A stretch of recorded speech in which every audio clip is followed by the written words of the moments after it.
ایک کہانی ایک سبق میں خوش آمدید۔ میرے پیارے بچوں، آج میں آپ کے لیے آموں کی شوقین سارا کیا بچ پائے گی کہانی لایا ہوں۔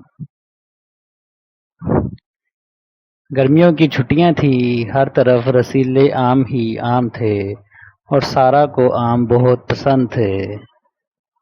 سارا کو آم بہت زیادہ پسند تھے، وہ روزانہ آم کھاتی تھی۔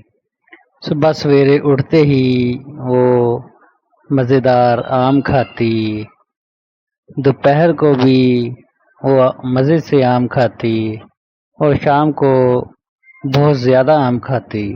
تو پھر ایک دن اس کی طبیعت خراب ہو گئی اور اس کے پیٹ میں درد ہونے لگ گیا، تو اس کی امی سارا کو ڈاکٹر کے پاس لے گئی۔ ڈاکٹر نے کہا زیادہ آم صحت کے لیے نقصان دہ ہیں، ہر چیز حد میں اچھی لگتی ہے۔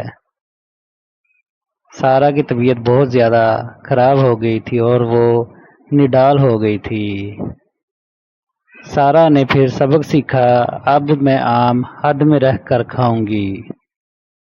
اب سارا حد میں رہ کر آم کھاتی ہے اور صحت مند رہتی ہے۔ میرے پیارے بچوں، پسندیدہ چیزیں کھاؤ مگر حد میں، صحت مند جسم، خوشگوار زندگی۔ میرے پیارے بچوں، اگر آپ کو یہ کہانی پسند آئی تو میرا چینل ایک کہانی ایک سبق ضرور سبسکرائب کیجئے، میری ویڈیو لائک اور شیئر کیجئے۔ ویڈیو دیکھنے کا شکریہ۔